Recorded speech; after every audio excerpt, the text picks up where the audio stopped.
Rhamnus cathartica. Hein? Qu'est-ce qu'il raconte lui encore? Il s'agit du nerprin purgatif. Alors pourquoi je te parle de cet arbuste? Eh bien parce qu'il fait partie des plantes invasives, et pas qu'un peu, notamment en Amérique du Nord et surtout au Québec.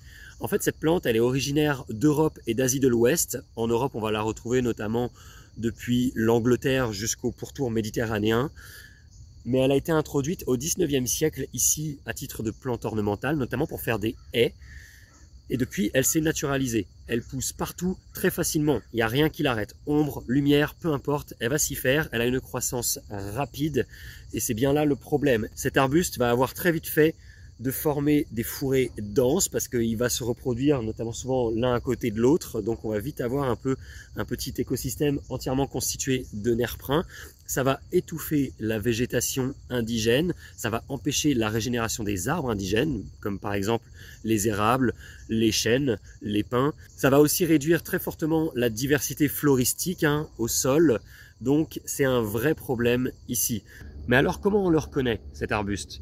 Eh bien, il va avoir des feuilles qui vont être opposées, premièrement. Les feuilles vont être aussi de forme ovale, mais légèrement rondouillette. Ovale rondouillet, on va dire, avec une marge finement dentée, des nervures arquées.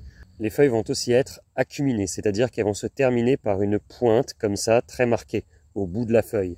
Il va produire des petites fleurs sans intérêt verdâtres au printemps qui vont donner ensuite à l'automne, au début de l'automne, des fruits, des baies noires, des grappes de baies noires. Là on voit, il a commencé à fructifier, on est au mois de septembre. Ces fruits vont être adorés des oiseaux qui vont s'occuper de les disséminer justement. Par contre, ils vont être poison pour l'homme et les animaux. Surtout à haute dose, c'est quand même un fruit qui est très laxatif, donc tu risques de passer beaucoup de temps aux toilettes si tu ingères ça. Mais les oiseaux, eux, vont les adorer. Alors, si tu as un nerprin purgatif dans ton jardin et que tu apprécies le fait que beaucoup d'oiseaux aiment y venir, tu peux le remplacer par des arbustes plutôt indigènes, comme du cornouiller, de la viorne ou encore de l'aubépine. Tout ça, ça va être des plantes indigènes, autant en France qu'au Québec d'ailleurs. Mais là, tu vas me dire, oui, mais alors comment je m'en débarrasse aussi du nerprin? Eh bien, tout simplement en l'arrachant manuellement, surtout sur les plants encore assez jeunes, ça se fait très bien de l'enlever jusqu'à la racine. Sinon, s'il est devenu un peu trop gros, on peut le couper, mais il faut savoir qu'il va faire beaucoup de rejets. Il va retiger un peu en permanence, donc il va falloir recouper tout ça pendant un certain temps jusqu'à ce qu'on arrive à épuiser les réserves racinaires et que le système racinaire finisse par mourir.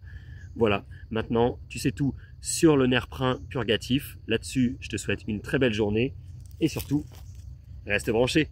Bye.